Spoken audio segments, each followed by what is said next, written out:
Chapitre 1er.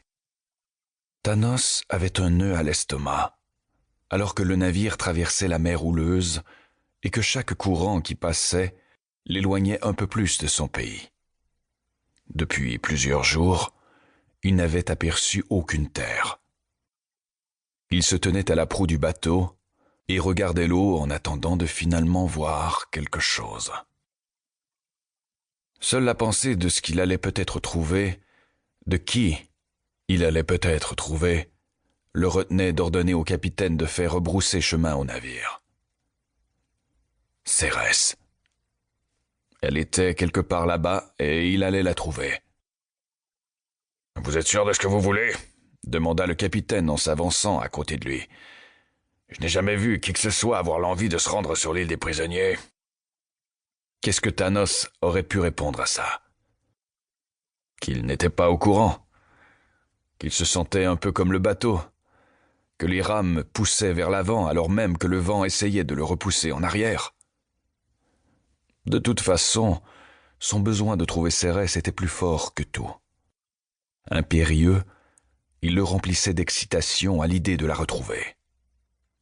Il avait été vraiment sûr qu'elle était morte, qu'il ne la reverrait plus jamais.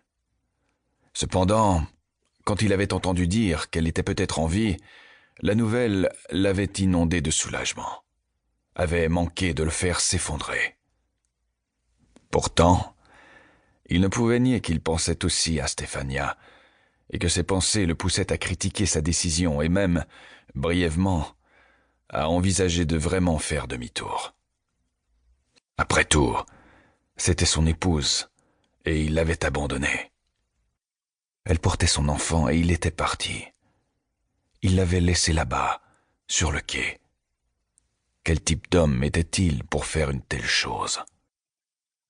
Elle a essayé de me tuer, se rappela Thanos. « Pardon ?» demanda le capitaine, et Thanos se rendit compte qu'il l'avait dit à voix haute. « Rien, » dit Thanos. Il poussa un soupir. « En vérité, je ne sais pas. Je cherche quelqu'un et l'île des prisonniers est le seul endroit où elle peut se trouver. » Il savait que le navire de Cérès avait coulé alors qu'il se dirigeait vers l'île. Si elle avait survécu, alors il semblait logique qu'elle soit arrivée sur l'île, n'est-ce pas? Cela expliquait aussi pourquoi Thanos n'avait eu aucune nouvelle d'elle depuis. Si elle avait pu lui envoyer des nouvelles, Thanos était convaincu qu'elle l'aurait fait. « Donc vous n'en savez rien? Ça m'a l'air d'être un risque énorme que vous prenez, » dit le capitaine. « Elle en vaut la peine, » lui assura Thanos. « Elle doit être spéciale pour être mieux que Lady Stéphania, » dit le contrebandier avec un regard concupissant qui donna envie à Thanos de le frapper.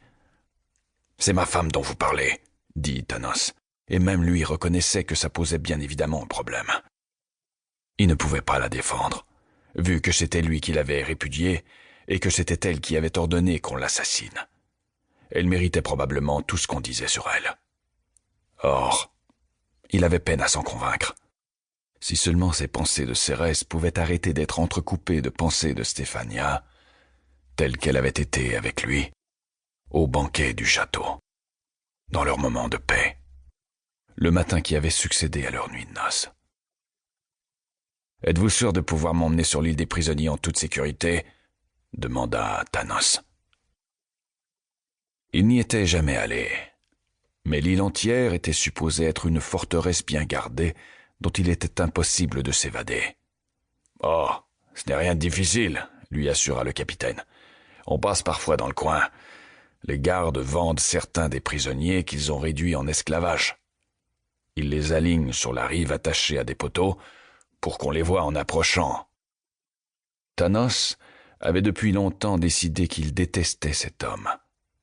Cependant, il le cachait parce que, à ce moment-là, le contrebandier était sa seule chance d'aller sur l'île et de trouver Cérès. « Je n'ai pas vraiment envie de croiser les gardes, » précisa-t-il. L'autre homme haussa les épaules. « C'est assez facile. On s'approche, on vous met dans un petit bateau, et on fait comme si c'était une visite normale.